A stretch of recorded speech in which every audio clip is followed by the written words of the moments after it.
feels like it defines a generation. Is there any wonder why modern youth have decided to opt out of society? Why they seem to seek finality or maybe revolutionary change against what they see as decay, as greed, and, well, the broken promise of the America they were guaranteed. We're looking at a stack of sources here that tell a story of, frankly, profound betrayal. It's a powerful question, absolutely. And it's deeply structural. The sources you've gathered, they really map out that psychological journey, don't they? From faith to just radical skepticism. Yeah. We're exploring this intense friction between the America that was promised, stable, moral, based on integrity, and the current reality. The reality of institutional deceit, yeah. Right. Calculated psychological control, pervasive surveillance. Yeah. It's a lot. Exactly. It's industrial scale surveillance now. So our mission in this deep dive is to try and connect these, well, seemingly disparate threads. We've got the booming economic confidence in the 1950s, then the paranoid state response to consciousness expansion in the 60s. Fast forward to the modern crisis of AI deception, the erosion of democracy we hear so much about, and the philosophical response from thinkers like Terence McKenna. It's a huge canvas. It is. We really need to find out what happens when authority actively dismantles its own credibility. And maybe ask, is the only viable path forward for, human dignity? Is it just radical, uncompromised creation and action? Well, to even begin to grasp the intensity of the current disillusionment, I think we have to establish the original magnitude of that promise. What exactly was the system supposed to deliver, and where did the decay, that cracking of the mirror, where did it really begin? Okay, let's start there. The idealized past. Wow. If you really dive into the propaganda, the messaging from the 1950s, the perception of American capitalism, it wasn't just presented as an economic structure, was it? No, not at all. Yeah. It was framed as a moral imperative. Sources from that era, they explicitly argued the system was morally right. Morally right. Yeah, because its core elements, things like private ownership, the profit motive, the competitive market, they were presented as inherently wholesome and good. Wow. Wholesome and good. They took it even further. They elevated the economic system almost to the level of, divinity, claiming it was compatible with God's laws and the teachings of the Bible. That's an extraordinary claim, isn't it? Anchoring the whole social contract in divine approval. It really is. And look, to the outside world, they had some pretty impressive numbers to back up this image of success.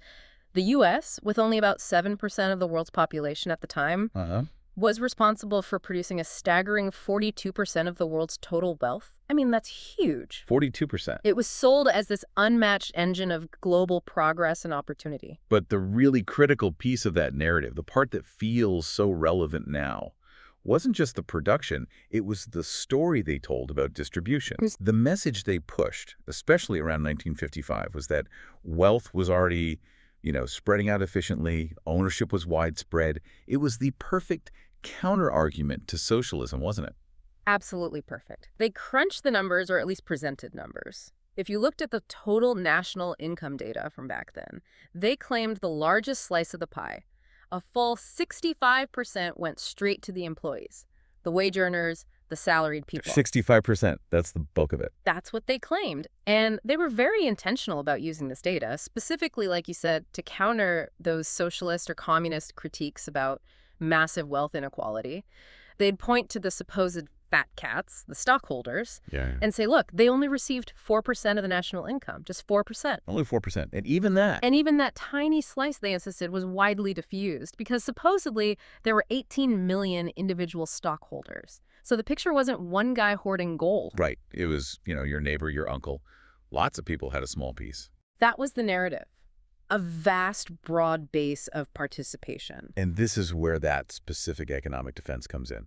The calculation they used to argue that, liquidating the upper brackets wouldn't actually solve anything. This became almost like gospel. It really did. They put a dollar figure, or rather a cents figure, on the socialist critique. They calculated that if you took all the income left after taxes from people earning over $15,000 a year, which was a lot of money back then. Significant, yeah. And you distributed it evenly among the 160 million Americans, each person would only get about 55 cents a day. 55 cents. And if you focus just on the really wealthy, say, those earning $25,000 or more, it dropped even further to like 15 cents a day. So the argument was, why bother? You'd barely get pocket change. Yeah. You'd destroy the engine of prosperity. That was precisely the conclusion they hammered home. We wouldn't gain any real material benefit by eliminating the wealthy, but we would lose the essential incentive structure, the structure that supposedly benefited everyone. They were selling hope through opportunity, protected by this idea of widespread ownership. That whole narrative, the 55 cents a day argument, Yeah. that really encapsulates the American promise they were selling, doesn't it? Perfectly. It asserted economic mobility, diffused ownership. They threw out more numbers. 25 million people owned farms. 113 million owned their houses, valued then at over $230 billion. Huge number. 50 million cars owned by nearly 40 million families. And the final rhetorical flourish was something like, more than 100 million of our people own the wealth of America. A shared destiny. Yeah. Shared moral purpose. Shared wealth. That was the idea. That was the ideal. But, okay, fast forward a few decades. That promise, it feels utterly unrecognizable today, doesn't it? Completely. If you compare that 1955 distribution data to now, I mean, the landscape is profoundly different. The Gini coefficient, which measures income inequality, it shot up drastically since the 1970s. That's 65% slice for wage earners. It's shrunk. And the concentration of wealth at the very, very top is, well, it's backbreaking for a lot of people. So we're no longer operating under even the assumption of diffused ownership. Not really. We're defined by stagnant wages for the majority and this massive concentration of capital in fewer and fewer hands. And that's why the promise failed, fundamentally. The integrity of the system, defined by that shared economic fate, it's just gone. And when you lose that shared integrity, The whole system, regardless of its structure, it just can't go well. It starts to rot from the inside. this brings us to that philosophical context for the collapse. Manly P. Hall's ideas seem really relevant here. He states it so clearly. Lacking integrity, no system will go well. It's blunt, isn't it? And he wasn't just talking about economic fairness. It's about the moral underpinning of citizenship itself. He had this idea, didn't he, about citizenship being earned? Exactly. Hall brought back this classical principle. A citizen isn't one just by birthright, but by dedication. That's a crucial distinction he made. Dedication. Yeah. So it requires something from the individual. It requires character and an active engagement with the ethical framework of the society. So it's an earned privilege, citizenship, not just an accident of geography.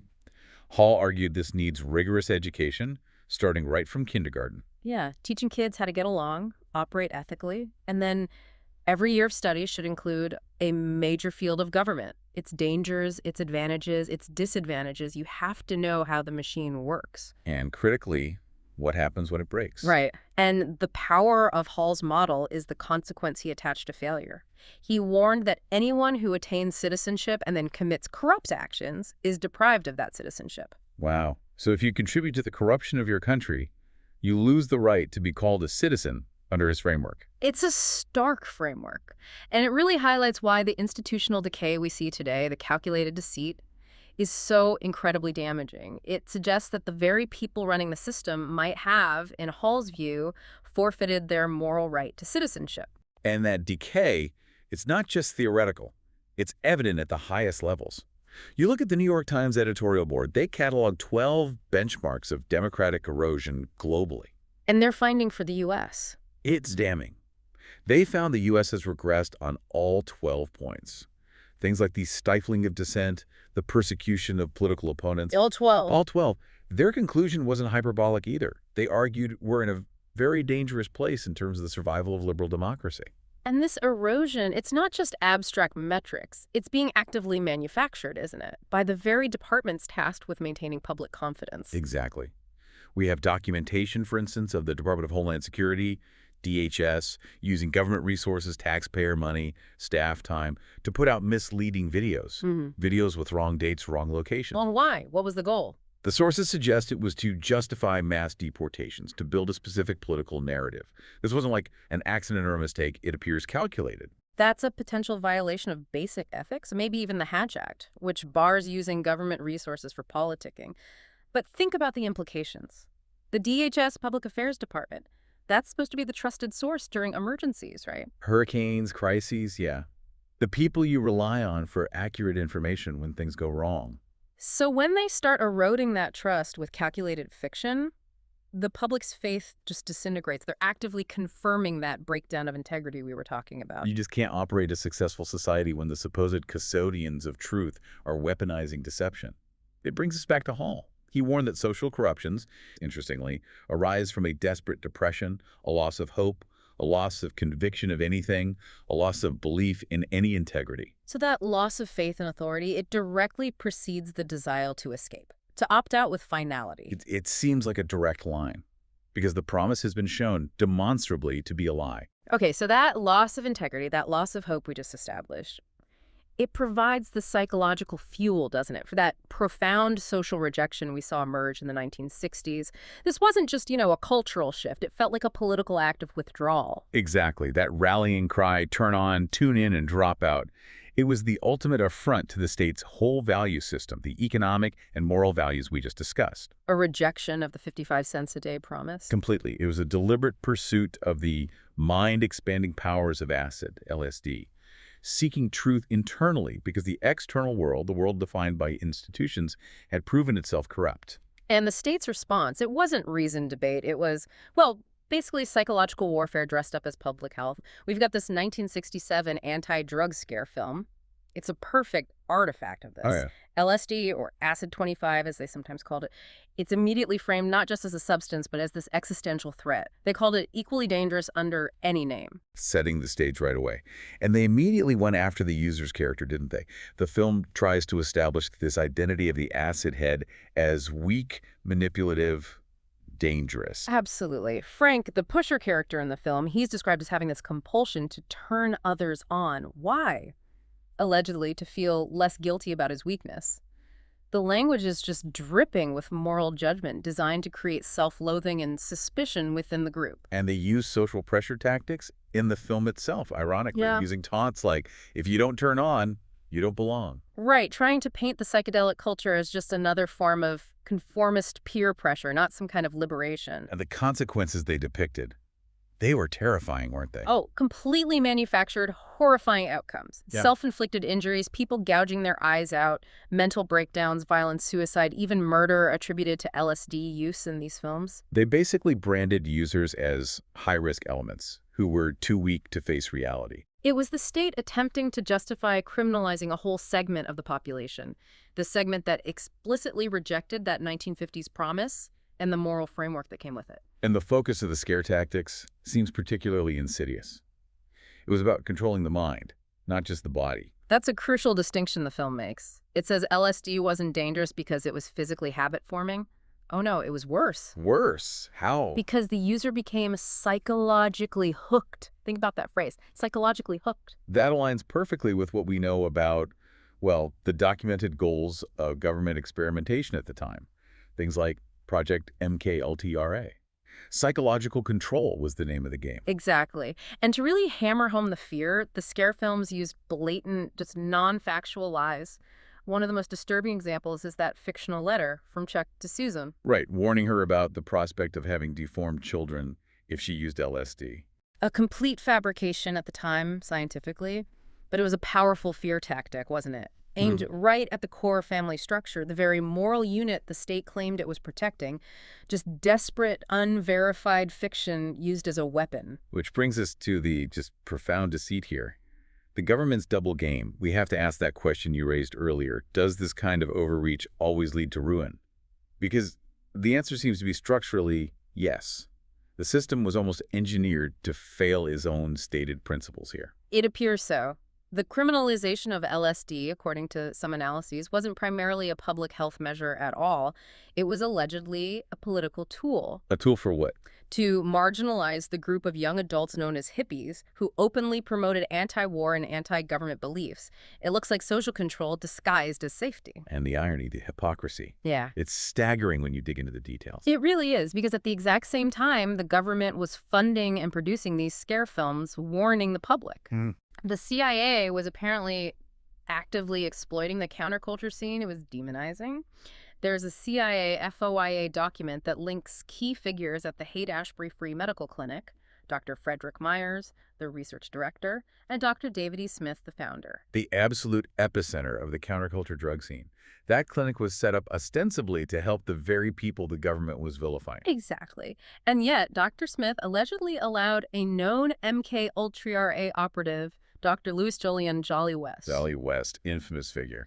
allowed him to recruit clients for experiments from the clinic's patient population. This wasn't just passive observation. Sources suggest active collaboration between this counterculture aid clinic and a government mind control operation. That's chilling. Literally. Recruiting vulnerable patients for secret experiments. And the deceit gets even deeper, illustrating a kind of calculated systemic cruelty. The Senate's own hearings later confirmed that the CIA enticed vulnerable people, specifically naming heroin addicts, into participating in LSD experiments in order to get a reward heroin. Wait, they were using one illegal drug, heroin, as leverage to force participation in illegal government experiments involving another illegal drug, LSD. That's what the Senate record indicates, using addiction as a tool for recruitment into mind control experiments. And let's circle back to the scare film for a second.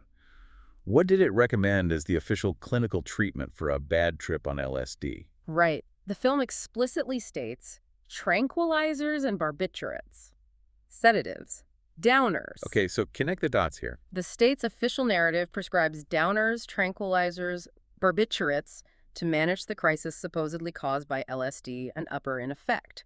Simultaneously, they're running secret experiments that explicitly leverage the cycle of addiction using heroin, a downer, to lure people into LSD experiments. So the government's actions, both publicly and covertly, seem to structurally enable the very polydrug cycle, the uppers and downers phenomenon that they were supposedly fighting. It looks that way. That calculated deceit of the 60s drug war laid the groundwork, arguably, for the cycles of addiction that metastasized into the crises we face today. The seeds were sown back then. And you see echoes now, right? The current co-use of methamphetamine and upper and potent opioids like fentanyl, a downer, meth-related overdoses massively involving fentanyl, it feels like the lethal evolution of that same cycle. It's a tragic continuity.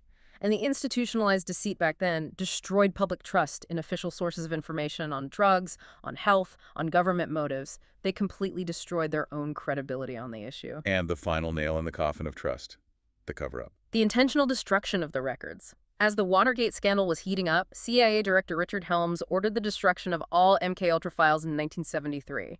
This wasn't an accident. No, that was a deliberate, cynical move to make sure the full extent of the program, who was involved, who was harmed, the exact methods used, could never be fully known, erasing history to conceal systemic crimes against citizens. And the Senate Intelligence Committee, when they investigated later in 1977, they didn't mince words. They explicitly stated that Helms's destruction of records violated the trust of the American people. So when authority actively destroys it to hide illegal operations on its own citizens, that trust doesn't just erode. It evaporates. The system proved itself in that moment to be fundamentally dishonest, which, again, circles back to why a generation might feel entirely justified in wanting to radically opt out. Okay, here's where it gets, well, really interesting, maybe even more disturbing. That betrayal, that historical deception, the MKUltra cover-up. It didn't just stop in the analog age, did it? Not at all. It was simply digitized, automated, and magnified to an industrial scale. We basically moved from those covert, often individualized experiments and manipulations to pervasive global systemic surveillance. Let's talk about Echelon. That's the big one, right? The shadowy system people whispered about for years. Right. Echelon was, or maybe still is in some form, a massive global signals intelligence SIGINT surveillance system. It was set up initially by the Five Eyes Alliance, the US, UK, Canada, Australia, New Zealand. The usual suspects. Yeah. Born during the Cold War, it was designed to quietly intercept just vast amounts of communication across the globe. We're talking satellite traffic, radio chatter, faxes back in the day, and billions of phone calls. Initially, the focus was clearly the Soviet Union and its allies. But how could they possibly manage that volume of data, billions of transmissions, even back then? The key wasn't humans listening to everything. That was impossible.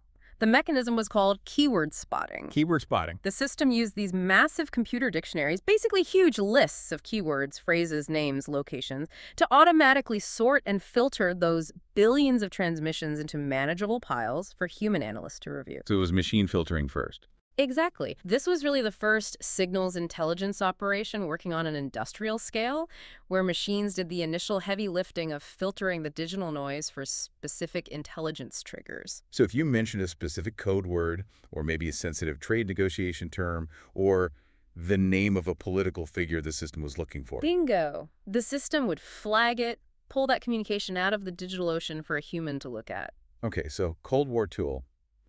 But it didn't just vanish when the Berlin Wall fell, did it? Far from it. That's the crucial point from the post-Snowden disclosures. Echelon, or the capabilities it represented, didn't disappear. It adapted, it grew.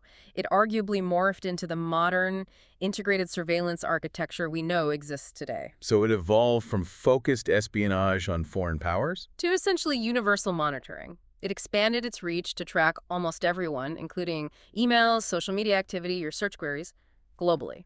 The primary target shifted, you could argue, from external state enemies to the internal communications of citizens. That macro global net. It's now mirrored by these highly localized tools of social control, isn't it? The surveillance is penetrating our daily lives, our most private spaces, almost confirming the worst fears about a dominator culture's total reach. Let's look at predictive policing. Right. Algorithms like Operation Laser in Los Angeles or PredPol, they claim to improve public safety. They promise to predict where crime will happen, maybe even who might commit it. Objectivity, efficiency, that's the sales pitch. But the reality is different. Well, critics argue quite persuasively that these systems essentially augment existing biases. They create this dangerous feedback loop of injustice. How does that algorithmic bias actually work? How does it manifest? They rely entirely on historical crime data. That's the input. But that historical data itself reflects decades of biased policing practices, doesn't it? Over-policing certain neighborhoods, disproportionate stops and arrests. Exactly. Targeting low-income people, communities of color. The algorithms just ingest that biased data and, unsurprisingly, spit out predictions that confirm and often deepen those same biases. So it gives a veneer of science, as the source material puts it, to practices that might actually just be augmenting injustice, makes the targeting look objective, inevitable, rather than a result of policy choices. Precisely. It makes biased policing look like math. And one study found these algorithms were only correctly predicting crime about 4.7% of the time, which, okay, was better than human analysts at 2.1%, but still incredibly low. Still tiny. Okay, so data in, historical bias out, but now with the authoritative stamp of a machine prediction. That's the new flavor of control. Yeah. Now let's talk about the really chilling shift into private spaces, the halo device, the snitch puck reality. This feels like the moment the surveillance state literally enters the bathroom. This is truly where that dominator culture, that impulse for control, achieves penetration into the most vulnerable segments of society. These IoT surveillance devices, like the Halo 3C, they're being deployed not just in, say, retail stores or hospitals, but crucially, in public housing projects, Section 8 apartments. They're used to enforce policies, like no smoking rules. And the company itself is actively marketing how they can identify, quote, poor people committing minor infractions. It's targeted. And the marketing claims about privacy, that the device ensures privacy without audio recording. Fundamentally compromised, according to security researchers. Although they're sold as non-recording, the devices contain microphones. That's the first thing. Okay, mics are in there. And critically, because of a lack of something called firmware signing, basically the software on the device lacks proper verification. It's not locked down. It's apparently quite easy for someone with the right skills to create custom malicious firmware. And do what with it? And turn the device into a persistent listening device, an audio bug. Okay, that's bad enough. Yeah. A skilled hacker could bug someone's home using this device meant for, what, detecting vape smoke? Right.